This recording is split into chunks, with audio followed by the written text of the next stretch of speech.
우리 설교 제목이 있습니다. 시작. 감사와 응답 어느 것이 먼저일까? 우리 한번 주위 분들에게 한번 인사하시고 멀리에서 이 설교 제목으로 인사해 봅시다. 감사와 응답 어느 것이 먼저예요? 이렇게 물어보세요. 당신은 어느 것이 먼저입니까? 이렇게. 오늘은 백추감사절입니다. 추수감사절과 더불어서 개신교는 이 감사절기로 1년에 2번. 그래서 오늘 이 백차감사절은 전반기 감사, 추수감사는 이제 1년 전체의 감사, 이런 의미로 생각하시면 되죠. 그러나 뿌리는 성경입니다. 성경에 나오는 백추절, 오순절, 초실절, 이게 다 뭐 같은 카테고리거든요. 칠칠절 정도 하고. 여기에 이제 뿌리를 두고 있는 것이죠. 이스라엘 사람들은 3대 절기를 특별히 지켰습니다. 6월절, 무교절이라고도 하고요. 그 다음에 이제 오순절, 맥추절, 또 칠칠절, 이러한 초실절이 가운데 있는 그러한 그 절기를 또 지켰고요. 세 번째로 수장절, 초막절, 장막절, 이게 이제 추수감사에 대한 절기입니다. 왜 절기를 지키라고 그랬을까요? 하나님이 헌금이 궁핍하시겠어요? 또 하나님이 뭐가 아쉬워서 그 절기를 지키라고 했어요. 이 절기가 되면 저 사람들은 일주일씩 모든 삶을 전폐했습니다. 그리고 하나님께 제사드리고 소원해하고 예물 드리고 고아와 객과 가난한 사람들을 다 돕고 형제지간에 자매지간에 서로 살아가고 그렇게 잔치를 했죠. 이 절기를 안 지키면 안 됩니다. 그래서 이 절기에는 천하에 다 모든 흩어져 있는 이스라엘 백성들이, 남자는 여기 안 오면 죄입니다. 그래서 다 예루살렘에 모여서 절기를 지킵니다. 왜 그렇게까지 엄하게 절기를 지키라고 했었을까요? 그것은 이 절기를 통하여 하나님이 이스라엘 백성에게 행하신 일을 영원토록 잊지 말고 기억하는 것입니다. 6월절은 애굽에서 종살이 하다가 구원받은 겁니다. 오순절은 성령 받고 여기서 이제 17절이 되고 개신교가 나왔습니다. 그래서 교회가 시작된 겁니다. 그리고 이제 마지막 수장절은 뭐냐? 수장절, 장막절은 1년의 추수를 다 하는 것인데 이것을 통하여서 우리는 뭐야? 마지막 추수, 예수님이 오셔서 재림에 예수님이 오셔서 천국 곳간에 우리를 드릴 것을 기억해야 되는 거예요. 이런 것들을 다 이 절기를 지킴으로써 이스라엘 백성이나 우리나 지키라는 것이고 기억하는 것이고 신앙생활이 병들지 말라는 것입니다. 신앙생활. 이 세 가지를 잊어버리면 병들거든. 그러면 아주 가관인 사람이 돼요. 세상에 가장 불쌍한 얼치기 가집니다. 이건 세상에서도 비리비리한 존재고 교회에서도 비리비리한 존재고 그래서 이 사람들을 알곡이라고도 안 그러고 쭉정이라도 안 그러고 싸릉이가 되고 그래서 하나님은 우리가 그렇게 되기를 원치 않으시는 것입니다. 문제는 6월절, 무교절은 부활절이라고 하는 절기로 확 자리를 잡았고 이 장막절은 추수감사절이라는 것으로 딱 자리 잡았는데 개신교에서 오순절하고 이 맥추절은 어리어리한 거예요. 그래서 오순절을 안 지키는 교회 또 맥추절을 안 지키는 교회가 많이 있습니다. 우리는 구약식으로 절기를 지킬 필요는 없습니다. 시작에 우리는 삶을 살기 때문에. 그러나 우리는 성경 전체를 관통하는 하나님의 그 뜻, 하나님의 마음에 대해서는 구약이나 신약이나 동일한 생각을 가지고 주를 섬겨야 됩니다. 왜 오순절을 안 섬기느냐? 기존 개신교인들은 교회에 대해서 별로 사랑하는 마음이 없습니다. 필요하면 내 마음에 안 맞으면 언제라도 걷어차버리고 나가는 겁니다. 제가 아는 교회는요. 여기서 무너졌는데 무너지고서 이 건너편에다가 교회를 세웠어요. 무너져 나간 사람들이. 150년. 주일날 아침에 같이 오고서 만나서 인사도 안 해요. 그게 오늘날 수많은 교회의 모습입니다. 개인 사업처럼 하는 것이죠. 우리 교회. 그러다 보니까 오순절이 구태 지킬 필요도 없고 오순절이 뭔지도 모릅니다. 오순절은 교회 탄생이 됩니다. 교회 탄생일이 바로 오순절. 그 맥주절은 뭐냐? 똑같은데. 근데 왜 날짜를 이렇게 따로 정하느냐? 맥주절은 보리 추수 아닙니까? 보리 맥자의 추수. 그 보리가 이스라엘 백성들에게는 처비하고 보리를 추수합니다. 그리고 첫 열매를 하나님께 바칩니다. 예수님은 잠자는 자, 죽은 자들의 부활의 첫 열매로 오셨습니다. 그래서 오늘 이 맥주절에는 예수님의 부활에 대한 비밀이 여기 숨어 있는 거예요. 얼마나 중요합니까? 안 지킵니다. 왜? 성경에 없다. 맥주 감사주일이 없다. 맞습니다. 맥주절은 있어도 맥주 감사주일은 없습니다. 그래서 개신교에서는 맥주절에 뿌리를 둔 맥주 감사주일로 개신교 전통으로 정해서 이것을 큰 둥치로 전반기 감사하고 하반기를 출발하는 감사로 시작하는 날인 것이죠. 불신자들은 감사가 조건이 있어야 합니다. 교회 안에도 불신자들은 어떤 교회 다니면서 나에게 유익한 일이 있어야 감사합니다. 근데 그것은 예수님에게 아닙니다. 우리는 감사로 제사를 드리는 자가 하나님을 영화롭게 합니다. 무슨 말이냐? 오늘도 예배 안 해요? 이게 제사니까 구약에. 이게 먼저 감사하는 마음으로 시작해야 된다는 것입니다. 근데 사람들은 이 얘기를 들으면 얼굴이 굳어집니다. 뭘 감사한 게 있어요? 기도한 게 응답됐어요? 건강해졌어요? 돈 생겼어요? 집값 얻었어요? 올랐어요? 주식이 땄어요? 아무것도 없는데 뭘 감사해요? 반항심이 올라오는 거예요. 다 이해해요. 오늘 이 문제가 해결이 안 되면 신앙생활은 죽었다 깨라도 못합니다. 감사는 얼마나 중요하냐? 성경 전체에서 176회가 나와 있습니다. 감사라고 하는 단어. 이 176회 중에서 74회가 시편에 나와 있습니다. 이건 무슨 의미냐면 성경은 기원의 책 창세기부터 시작해서 구원의 책 출애굽기서부터 시작합니다.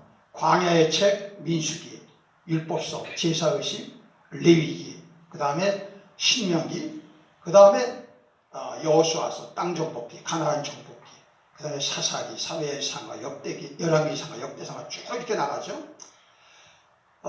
이것은 뭐냐? 이게 열왕들의 역사죠. 이스라엘의 역사입니다. 나중에 바벨론 포로 돼가지고 난 후에 회복의 책이 에스라, 느헤미야. 그리고 시편이 나옵니다. 이 시편은 그러니까 신앙생활이 안정이 되고 성숙해되고 이제 고착이 어느 정도 된 다음에 나온 책이라고 하는 것이죠. 바로 그 책에서 이런 네번이 감사가 나온다는 것은 감사는 기독교 신앙의 옵션도 아니고 선택도 아니고 본질이라는 것이죠. 근데 문제는 이 감사라는 것이 자꾸만 교회 다니면서 스트레스가 되는 거예요.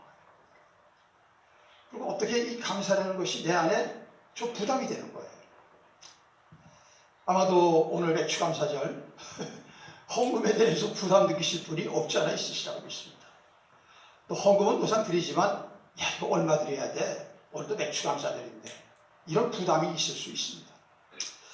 어떤 여집사님이 남편의 구원을 위하여 오래 기도하다가 드디어 남편이 나 이제 금년부터 이제부터 내년부터 교회 다니는데 내가 크리스마스 날을 톡해서 예수님이 탄생했다는 날부터 교회 다닐 거다 그랬어요. 크리스마스 날 교회에 왔더니 성탄 감사 주일이라고 해가지고 성탄 감사 헌금 봉투가 있는 거예요. 그런가 보다 했어요.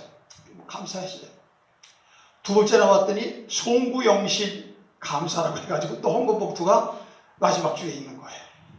조금 마음이 불편해졌습니다. 이제 새해가 됐습니다. 신년이 됐는데 신년 감사 주일 또 감사 헌금 봉투가 또 성경 주보에 있는 거예요.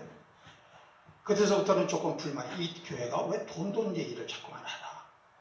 왜 이렇게 감사 헌금 얘기를 하나? 그래서 그 다음 주에는 없어서 아 이제 끝났나? 그 셋째 주가 됐더니 교회 창립 감사 헌금 봉투. 그 교회는 1월달 셋째 주일이 창립이에요. 시험 확 들어버려가지고 야 니네 교회 이상한 교회야. 거기 돈만 긁어내. 그런데 가서 광신자처럼 쫓아다니지 마. 교회 안 나갔습니다. 그리고 2년 있다가 그 부인의 기도와 그 부인의 그에 대한 간절한 그 호소를 통하여 이게 뭔지를 알고 나서 나와서 지금은 장로가 됐습니다. 이게 이렇게 시험이 되는 것입니다. 이 감사라고 하는 거. 저는 여러분 이 문제가 오늘 이 설교를 통하여 뭐 완벽히는 아니지만 이제 뭐 나는 이 문제에 대해서는 난 극복했다. 난 이 문제에 대해서 답을 얻었다. 오늘 이런 분들이 되시기를 바랍니다. 감사. 오늘 여기 성경에 우리가 읽은 본문은 요나서죠. 요나서는 교회 조금 다니면 다 압니다. 요나는 하나님의 선지자죠. 종입니다. 어느 날 하나님께서 요나에게 요나야 너 지금까지 참 충성하고 잘했어. 이제 내가 다시 한번 너에게 명령하는데 너희 나라를 그렇게 괴롭히는 아수르 있지 않니?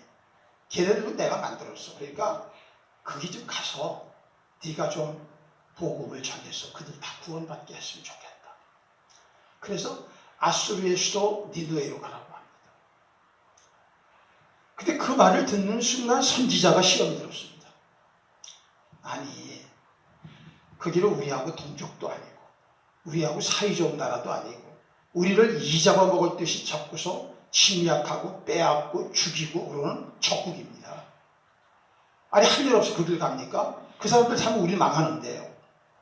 그리고 이 요나는 등을 돌려서 하나님의 명령을 완전 정면에서 무시해버리고 그리고 하나님이 안 보이고 없는 곳으로 갔으면 좋겠다.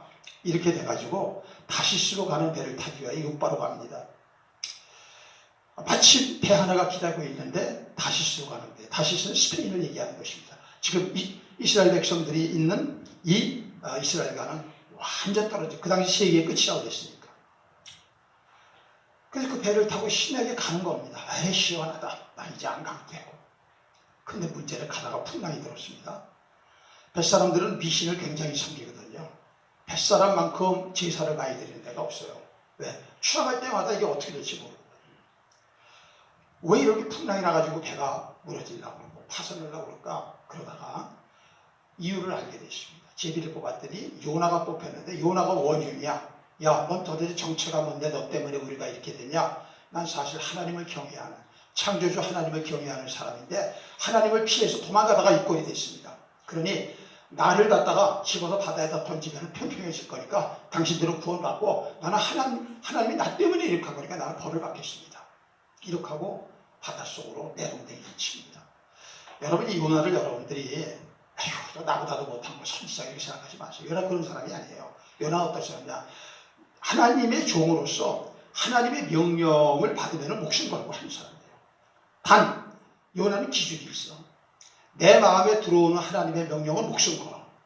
내 마음에 안 들어오면 하나님이라도 배척해버리고 자기가 만들고 이런 과감성이 있고 결단성이 있는 거예요. 이걸 꼭 나쁘다고 얘기하면 안 돼요. 제가 그동안 40년 거듭난 이후에 보면서 느끼는 거는 교회를 열심히 다니는 것 같아도 어리버리한 사람들이 있어요.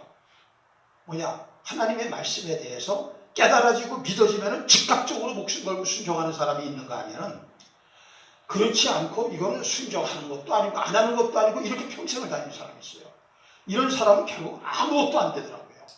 그리고 직급이 올라갈수록 마지막에 수치스러운 일이 생기고 교회 안에 애물단지들이 되더라고요. 그런데 처음에 막 반발해요.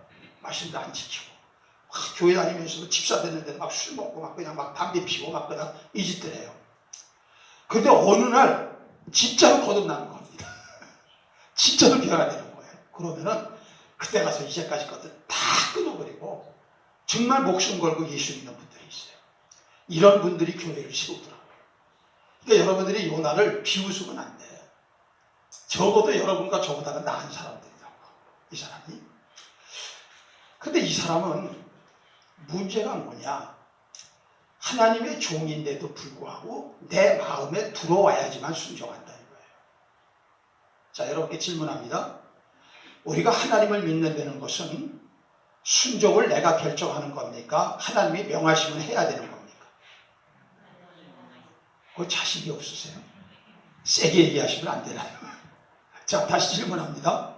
예수 믿는 데는 것은 하나님이 명하시는 걸 내가 한번 필터링 해가지고 이건 해도 되겠다, 안 해도 되겠다, 내가 결정하는 건가요? 하나님의 말씀은 무조건 우리는 순종하겠습니다 하고 순종해야 되나요? 그렇죠. 왜 그래요? 순종해야 들어가도 나와도 복이 있잖아요. 예수 믿는 건 교회 열심히 다니는 게 아닙니다. 제가 거듭거듭 얘기 드리지만 예수 믿는 거는 순종하는 겁니다. 그게 믿음이 행함입니다. 문제는 거기까지 무조건 순종이라고 하는 데까지 이르기가 쉽지 않은 것입니다. 아직도 이 말씀은 내가 순종할 수 있겠다. 이거 순종하면 득이 되겠다. 순종하면 유익이 되겠다. 근데 이거는 말이 안 되는 거야. 자, 아브라함 보세요. 네 아들 이삭을 이거 100세 난 아이를 갖다가 모리아산에다가 인신제사 드리래요. 이게 말이 돼요. 근데 그걸 순종하지 않아요. 순종은 뭐냐? 왕의 명령입니다. 그 왕은 하나님이십니다. 하나님은 실수가 있으세요? 불의가 있으세요? 죄가 있으세요? 없어요. 하나님의 생각은 우리 생각과 다릅니다. 하나님의 생각과 길은 우리 길보다 우리 생각보다 높습니다. 그럼 우리는 거기에 순종하는 게 복입니다.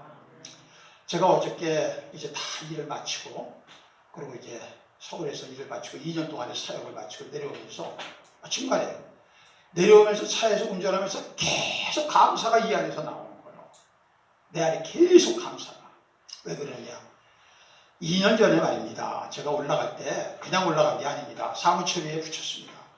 저 서울에서 내가 24년 하던 교회가 죽겠다고 지금 가래이 붙들고서 도와달라고 저렇게 하는데 저거 내버려두면 저 교회는 지금 큰 어려움이 있고 저게 망하지 않겠죠. 그러나 지금 현재 1억 원씩 적자야. 교인들 3분의 2가 나갔어.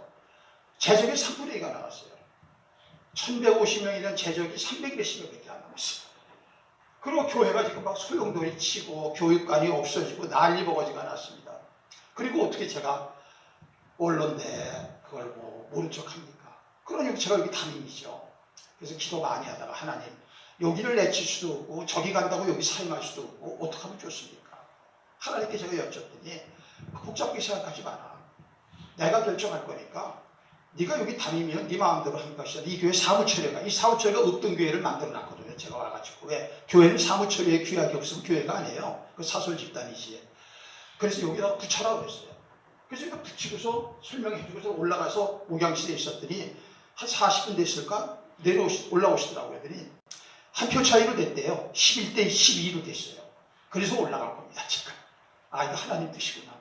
올라가면서 기도했어요. 첫째, 양문교회 어려움 당하지 않게 해달라고. 제가 계속 다 잊지 못하니까 올라가서 또 한 주일. 두 번째 뭐냐? 그 서울 문제 해결하고. 세 번째, 나 좀 살아서 내려오게 해달라고. 이게 내 건강과 내 나이를 가지고서는 이게 할 수 있는 일이 아니에요. 그런데 어저께 내려오는데 그 세 가지가 다 이루어졌어요. 먼저 양문교회 여쭤볼게요. 양문교회 코로나 이전보다 교회가 나아졌어요? 나빠졌어요? 부흥됐어요? 안 부흥됐어요? 재정이 나아졌어요? 안 졌어요? 나쁜 거 하나도 없어 코로나인데. 여러분 지금 한국에 있는 교회 중에서 코로나 이전보다 나은 교회는 손꼽아요. 그런데 이 교회는 자 보세요. 서울교회 어떻게 됐을까요? 그 문제 해결됐어요. 전 직분회가 내려왔어요. 이제 안수식에나 가고 후임 목사 청구해가지고 안수 세워주면 돼 있어요. 여러분 그 교회 문제도 다 해결됐어요. 흑자로 돌아왔어요. 안정됐어요. 교회도 들어가 봤더니 그 저녁 예배, 새벽 기도, 밤 기도 다 3분의 1 토막, 반 토막 나와버렸어요. 그거 다 300일 됐어요. 재정도 낮았어요. 그러면 이건 누가 하신 겁니까? 하나님이 하셨잖아요. 뭐 때문에? 순종. 제가 여러분 교회를 그 교인들한테 얘기를 했어요. 야, 당신들 교회 같으면은 당신 목사가 이러이러해서 전에 목회하던데 간다고 그러면 놔주겠냐? 내가 그랬습니다. 내가 그 마음에서 양문교회 잊어버리지 말고 매일 기도해. 내가 그러고 왔어요. 여러분 그게 순종입니다. 근데 여러분들 얼마나 이게 갈등이 많으셨겠어요. 그러니까 11명은 반대하고 12명은 찬성해서 한 표차 이게 하나님의 역사거든요. 그렇게 간 거죠. 죽을 때까지 여러분 순종하겠다는 마음이 있으셔야 돼요. 나는 그 마음이에요. 내가 저 서울의 교회 갈 때도 저거 완전히 그냥 뭐 이게 동네에서 주 2단이라고 할 정도로 엉망진창교회였어요. 최고의 대형교회 비서실에 있었습니다. 청년부가 다 통수들이 나한테 맡기고 그게 하라고 목사님이 붙으셨습니다. 근데 하나님이 가라고 해서 버리고 온 거예요. 서울교회 떠날 필요가 없는데 하나님이 떠나라고 해서 65세에 떠난 겁니다. 양문교회 올 필요도 없는데 하나님이 오라고 해서 왔습니다. 이번도 마찬가지입니다. 제 마음속에 있는 건 하나예요. 뭐라고 내가 따지지 말자. 하나님의 명령이면 순종하자. 왜? 그것이 최고의 축복과 형통임을 확신합니다. 40년 거듭났다니까요. 목회하고 31년 됐다니까요. 이게 다 생생하게 봤는데 난 그래서 순종 안 하는 사람 보면 안타까워. 불쌍해. 딱해. 저 사람이 저게 얼마나 더 지옥 같은 삶이 와야 될까. 요나 보세요. 하나님의 종인데도 선지자들은 순종 안 하니까 바닷속에 들어가서 물고기에 완전히 밥이 돼서 죽을 뻔했어요. 그런데 하나님은 이런 불순종의 요나도 버리지 않으십니다. 뭘 얘기하셨어요? 뭘 얘기하셨어요? 고래라고는 안 그랬어요. 다시 한번 17절 보십시다. 시작. 여호와께서 이미 큰 물고기를 예비하사 요나를 삼키게 하셨으므로 요나가 밤낮 3일을 물고기. 여러분이 이거 보고서 에이 거짓말 뻥 그래요. 이해가 되죠? 물고기 뱃속에서 어떻게 사냐? 어떻게 살아남냐? 여러분들이 가서 네이버 다 조사해 보세요. 1891년 2월 남아메리카 포클랜드 제도 부근의 포경선에 제임스 바틀리라고 하는 사람이 이 고래가 공격을 하는 거예요. 그래서 작사를 쏴가지고 맞췄는데 이놈이 뱃속으로 들어가서 배 밑에서 배를 떠받친 거예요. 배가 막 롤링을 해서 뒤집어지려고 하니까 거기 선원들이 뱃속에 떨어졌는데 제임스 바틀리라고 하는 젊은이가 떨어졌습니다. 작사를 쏴가지고 맞췄기 때문에 15시간을 계속 그 향유고래를 배가 쫓아간 거예요. 드디어 피 흘리고 죽었어요. 뱃속으로 끌어올렸어요. 배를 갈랐어요. 그랬더니 이 실종됐던 청년 선원 제임스 바틀리가 그 안에 있는 거예요. 몸에 있는 머리털, 눈썹, 다른 털 다 녹아버렸어요. 피부는 노랗게 됐어요. 왜? 위액 때문에. 근데 살았어요. 이 사람이 그 이후에 육지로 와가지고 이제 구사일생으로 다 몸을 회복하고서는 죽을 때까지 바다 근처에 안 갔답니다. 그리고 이 사람은 구두 수성공으로서 평생을 바쳤는데 죽을 때 현대의 요나 제임스 바틀리 묘비명에 그렇게 썼답니다. 이게 1891년에 이런 일이 있었어요. 2019년 2년 전입니다. 2월 남아프리카 공화국의 한 군데에서 수중 촬영을 하는 잠수가 수중 촬영을 하고 있는 거예요. 스킨스쿠버를 두고. 근데 갑자기 한참 이게 정어리떼를 갖다 이제 이렇게 먼저 조사하고 이러고 있는데 갑자기 물이 하고 이렇게 빨려 들어오는 것 같이 느끼면서 자기가 어마어마한 힘에 의해 가지고 빨려 들어갑니다. 이게 뭐지? 상어에 대한 경험이 있어서 상어인 줄 알고 딱 손을 뻗어서 만졌더니 물컹하는데 이빨은 없어. 아, 상어가 아니구나. 이게 뭘까?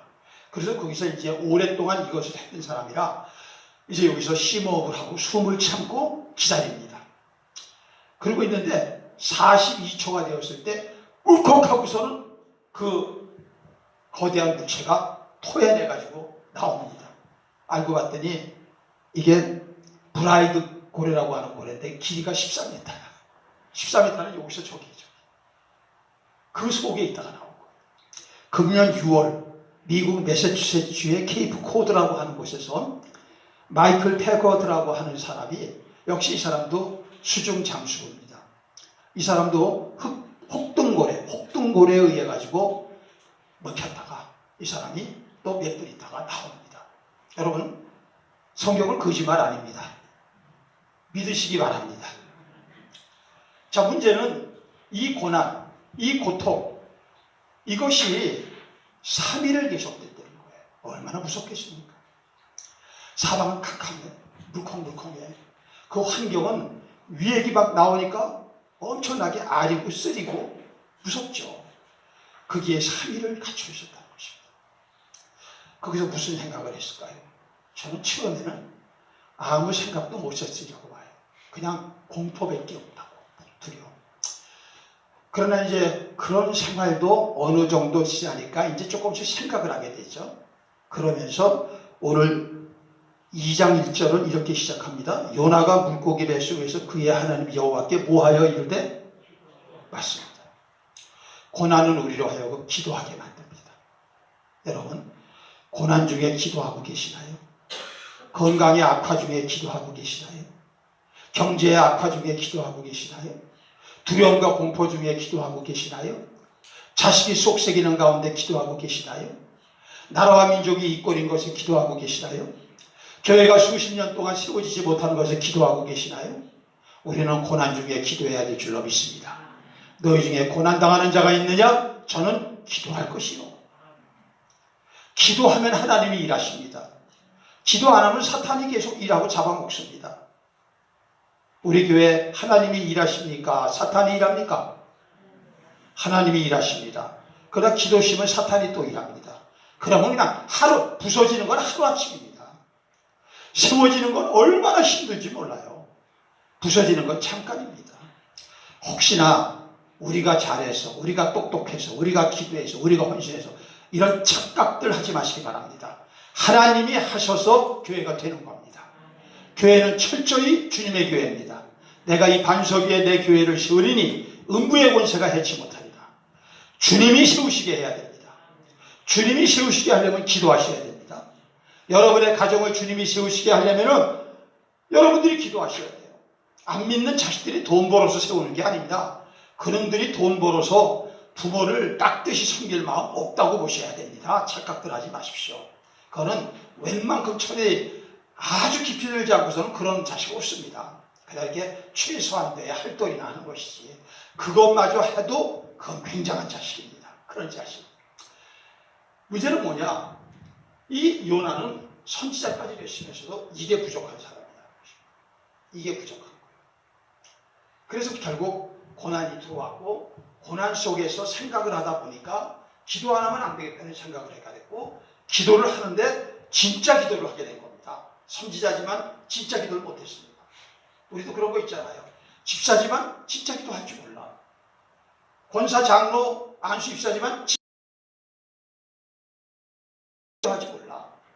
그러면 이꼴되는 것입니다. 그런 거. 여기서 탈출 못하는 거예요. 자, 그러면은 어떤 기도를 했느냐? 요나의 기도를 여기서 한 대여섯 가지 한번 찾아보도록 하겠습니다. 첫째는 뭐냐? 고난 중에 기도했다. 그러니까 여러분, 고난 중에는 제가 그랬죠. 생각하면 안 된다. 연구하면 안 된다. 묵상하면 안 된다. 그냥 내가 고난이다 그러면, 이거 내 힘으로 행할 수 없는 고난이다 그러면 즉각 기도하십시오. 근데 평상시에 기도와는 다르게 기도하셔야 돼요. 그러면 해결되는 거예요. 안 하면은 안 하는 만큼 깊어지는 거예요. 그러니까 되로 막을 거 말로 막게 되고, 말로 막을 거 소음으로 막게 되는 것입니다. 바로 즉시 기도합시다. 바로 즉시. 두 번째입니다. 부르짖어 기도했대요. 2절 보세요. 이르되 내가 받는 고난으로 말미암아 여호와께 불러하리었더니 주께서 내게 대답하셨고, 내가 세월의 뱃속에서 뭐 했더니 부르짖었더니 주께서 내 음성을 들으셨나이다. 부르짖어 기도한다는 건 뭐냐? 간절히 기도했다는 것입니다. 예레미야 33장 3절에 너희는 내게 부르짖으라 내가 내게 응답하겠고 내가 알지 못하는 크고 비밀한 일을 보이리라. 그러니까 어떻게 해요? 이 고통 속에서 하나님 답답해요. 못 살겠어요. 숨이 막혀요. 질식할 것 같아요. 너무 공포스러워요. 두려워요. 어떤 일이 생길지 몰라요. 주여 도와주세요. 주여 살려주세요. 이러고 기도했다는 거죠. 저는 여러분의 기도가 제발 부르짖음의 기도가 되기를 바랍니다. 이거 숨이 나와갈 때가 됐는데도 기도를 못해요. 안타깝죠. 불필요한 낭비를 하고 있는 것이죠. 불필요하게 화를 쌓고 있는 것이죠. 불필요하게 저주를 쌓고 있는 것입니다. 아무 이유 없습니다. 그냥 기도하면 해결됩니다. 왜 그래요? 이 요나는 깨달았습니다. 기도하다. 이것은 하나님이 나에게 주신 고난이다. 그냥 우연히 생긴 고난이 아니다. 재수 없어서 생긴 게 아니다. 내가 바보 천치 같아서 이렇게 문제를 만든 게 아니다. 남이 나를 갖다 이렇게 만든 게 아니다. 이거는 하나님이 나에게 주신 거다. 그래서 뭐라고 얘기해? 2절에 아까 내가 받는 고난이라고 그랬죠? 4절에 봅시다. 3절. 주께서 나를 깊음 속 바다 가운데 어떻게 했어요? 던지셨다. 하나님이 나를 재앙을 주셨다는 것입니다. 나에게 화를 주셨다. 큰 물이 나를 둘렀고 주의 뭐와 큰 물결? 주의 파도. 그러니까 이 풍랑이 있는 파도와 물결을 하나님이 일으켜서 나를 고통스럽게 하신 거다. 왜? 불순종의 대가. 불순종의 대가가 이렇게 큰 겁니다. 그래서 제가 그러잖아요. 저도 얼마나 순종하는 사람인지 몰라요. 아주 그냥 간교하고 교활하고 조금만 숨통이 트이면은 또 옛날로 돌아가고 그런 사람입니다. 제가. 여러분의 담임 목사가 그런 사람입니다. 그런데 여러분 얼마를 당했겠어요. 얼마를 당했겠어요. 제가 얼마를 당했겠냐고요. 그 기간 동안에 몸무게가 제가 78kg였어요. 지금 난 62kg입니다. 힘을 빼버리는 거. 왜? 건강만 주고 힘만 들어가면 옛날 기질이 나와버려요. 비리비리 해가지고 내가 서 있을 수 없을 정도가 되니까 하나님만 찾을 수밖에 없는 거예요. 그러니까 옛날에 건강할 때는 순종을 안 해요. 이제는 건강을 하나님이 딱 요만큼 재시는 거예요. 여기서 조금 올려주면은 너무 위험하다. 여기서 정 내리면은 너 또 아무것도 못하고 쓰러질까봐 위험하다. 여기까지 놓고 하나님이 하나님만 의지하는 사람으로 붙들어 주시는 거예요. 근데 옛날에는 이게 좀 원망스러웠어. 하나님 나도 옛날같이 펄펄하게 해주세요. 몸무게 78kg고 뭐 내가 뭐 커다랗게 뭐 가자가 없으니까 세상 사는 거에 별 두려움이 없었어요. 그런데 그게 아니에요. 하나님을 의지하지 않으니까 날라오는 겁니다. 저는 여러분들의 기도가 오늘 내가 뭐 때문에 고난받는 것을 정확히 깨닫고 정확히 하나님으로부터 교훈을 받고 다시는 그 짓을 안 하는 사람으로 변화될 수 있는 이러한 살아있는 장의 기도가 되기를 주의 이름으로 축복합니다. 요나가 그렇게 되지 않아요. 저도 이 머리가 막 돌아가는 사람이거든요. 내 머리는 좋지 않은데 막 돌아가요. 그러니 이게 문제를 야기시키죠. 좋은 사람이 막 돌아가야 잘 되잖아요. 머리가 나쁜 게 막 돌리니까 하는 족족도 망하는 거죠. 하는 족족. 자, 네 번째는 뭐냐? 회개하고 구원을 확신하는 것입니다. 회개하니까 용서해 주셨다. 그러니까 이제는 하나님이 나와 함께 하신다. 하나님이 이 문제를 응답해 주신다. 이렇게 되는 거예요. 맞습니다. 진정한 기도자는 회개합니다. 나 회개하고 구원받았는데 아니야. 아까 얘기했잖아요. 교회 다니는 게 신앙생활하는 게 교회 열심히 다니는 게 아니라고. 불순종하는 게 그게 문제예요. 그거를 회개해야 되는 거예요. 그거. 그래서 마지막에 어떻게 되느냐. 흥하나 멍하나 성하나 수하나 나는 주의 뜻대로 살겠습니다. 여기가 아무리 좋아도 떠나라. 그럼 떠나는 겁니다. 여기가 아무리 지옥 같아도 가라. 그럼 가는 겁니다. 그만해. 그러면 그만하는 것입니다. 이게 순종입니다. 문제는 그거 할 때마다 갈등은 있는 거예요. 왜? 내가 보는 거와 내가 느끼는 거와 일반적으로 생각하는 너무도 다르니까. 그러나 하나님은 우리보다 더 지혜로우시죠. 더 확실한 분을 아시죠. 그분이 모든 걸 하시죠. 그래서 그분이 옳은 겁니다. 믿습니까? 저는 여러분들의 신앙생활이 여기까지 가게 되길 바랍니다. 계속적으로 잔머리 가지고서 내가 이거 하니 안 하니 이거 하는 게 유익이니 주판할 필요고 플러스 마이너스 계산기 두드리고 안 되는 겁니다. 그러니까 제가 그랬거든요. 나중에는 이 머리가 치매는 아닌데 어떤 상태가 됐냐면 컴퓨터가 이게 어떤 때 딱 스톱이 걸려가지고 안 되잖아요. 부팅도 안 되고 막 이렇게 되잖아요. 그렇게 되거든요. 머리를 더 이상 생각을 못하게, 머리를 돌리지 못하게 만드는 거죠. 내리면 순종, 내리면 순종, 안 하면 순종. 이렇게 만드죠. 그거 되면 다시 풀어주죠. 여러분, 정말 순종하면은 너무 좋습니다. 그런데 순종을 하려면은 내 가족들하고도 원수가 돼야 돼요. 가족들한테도 가장 비난과 비판 다 받아야 돼요. 주위 사람들하고 친한 사람들하고도 이거 돼야 돼요. 이걸 어떻게 이걸 설명을 해? 설명해도 못 알아들어. 설명하면 할수록 더 복잡해져. 그런데 지나고 나면은 모두가 좋게 돼. 이게 하나님의 선물이에요.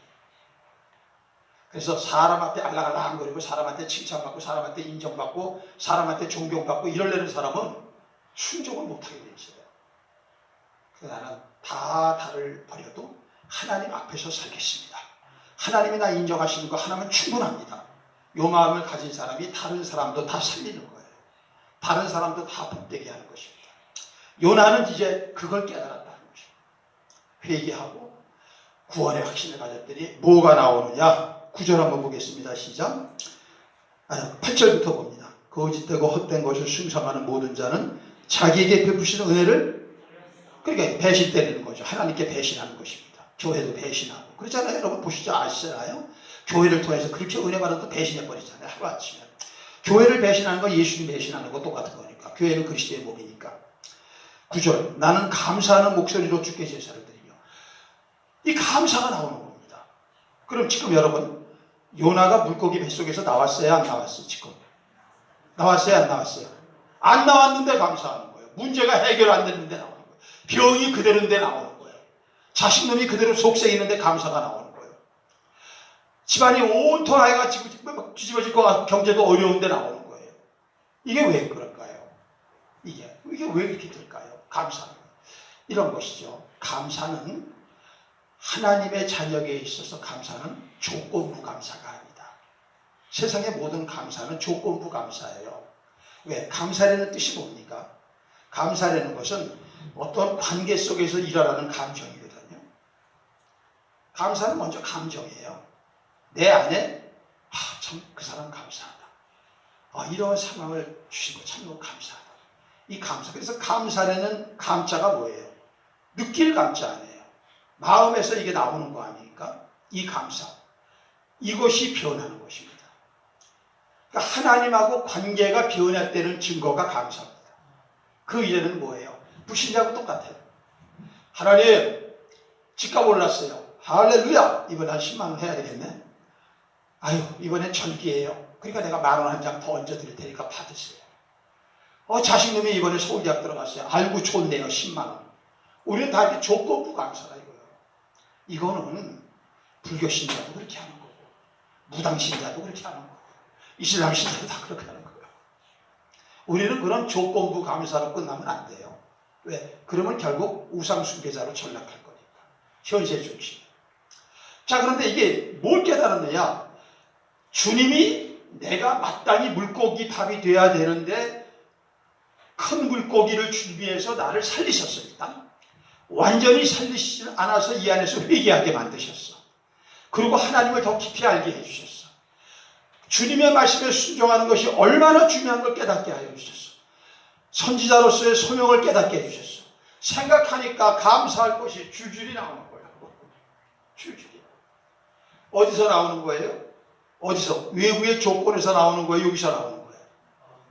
이게 그리스도에 대한 감사입니다. 여기까지 가셔야 그게 진짜 그리스도예요. 근데 여기까지 가는 게 쉽지 않은 거예요. 그래서 바울 사도는 이걸 알았거든요. 바울. 그래서 골로새서 3장 8절에 이렇게 말합니다. 한번 읽습니다. 시작.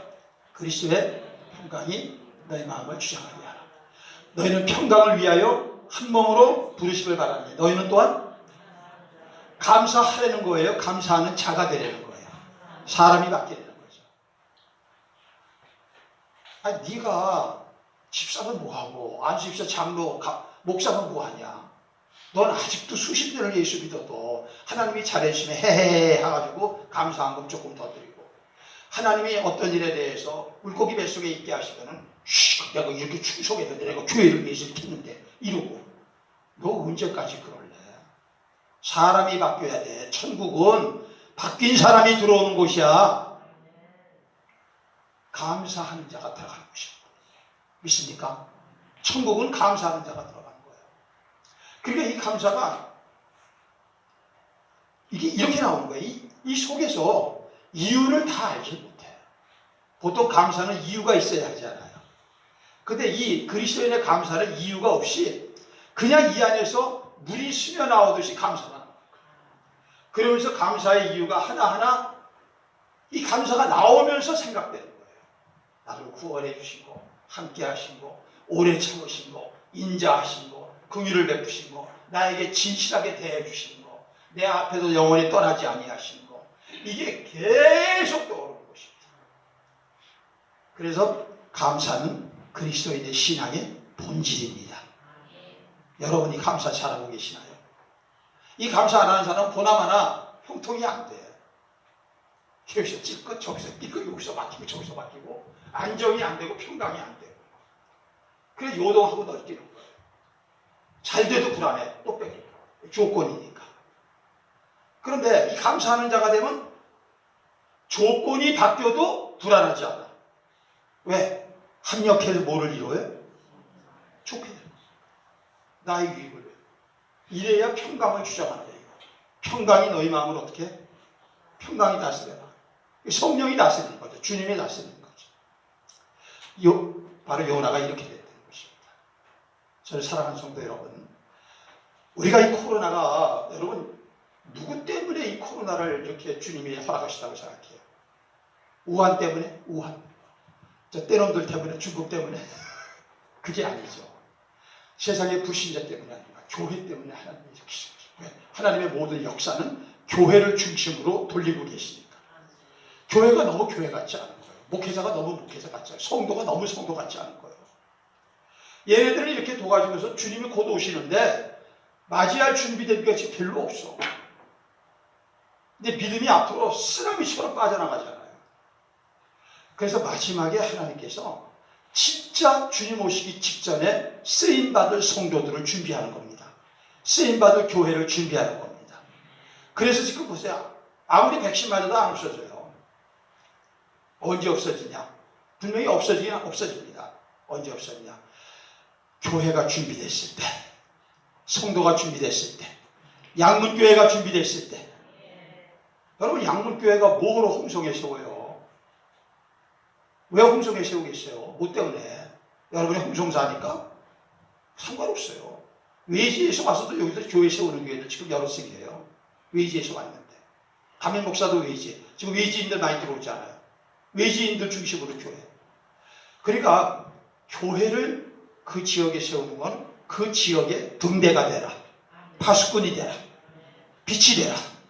그래서 세우는 거예요. 그럼 우리 양문교회 어떻게 돼야 돼요? 홍성에 뭐가 돼야 돼요? 빛이 돼야죠. 등대가 돼야죠. 그거 안 되면 이거 소용없는 교회야. 그거 만드시는 거예요, 지금. 만들어지고 있는 것 같아요? 보나마나 같아요? 달라지는 것 같아요? 안 달라지는 것 같아요? 지난주일 철야 때는요, 여기 앉을 자리가 없이 나왔대요. 와, 이게 여러분 하나님의 역사죠. 나 팍 시험 들었어요. 담임 목사가 없는데 자기네들끼리 부흥해. 그 담임 목사가 돌아와도 설 자리가 없잖아. 어떻게 해야 돼요? 집사님 어떻게 해야 돼? 시험 막 들더라고. 좀 이렇게 담임 목사가 없으니까 교회가 약해지잖아. 이렇게 돼야지 이게 좀 가오가 쓰지 않아요. 담임 목사님이 안 계셔도 교회를 잘 부흥해요. 이러니까 너무 섭섭하더라고. 주여 나 어디로 가오리까. 여기도 안 되고 저기도 안 되고. 하나님이 일하고 계십니다. 우리 한번 멋지게 한번 써봅시다. 어르신들 아직 끝이 아닙니다. 여러분 지금 이 모습으로 끝나실래요? 어르신들? 그러게 아쉽죠? 내가 예수 평생 믿었는데 이대로 끝나? 이거는 용납 못해. 내가 하나님 앞에 나가서 충성! 이렇게 할 수 있어야지. 노장은 노병은 노병답다 그럴 수 있어야죠. 우리 그런 교회를 한번 세워보시고 잘 세워서 우리 중년들, 중장년들이 이 교회를 확실하게 그냥 주님 오실 때까지 또 다음을 이어갈 수 있는 그런 교회가 되어야 되지 않겠어요?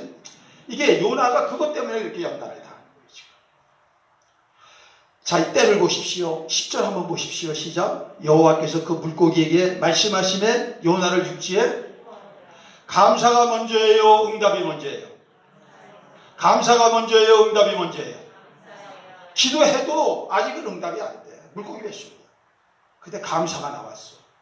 감사가 나오자마자 즉각적으로 물고기에게 토해내!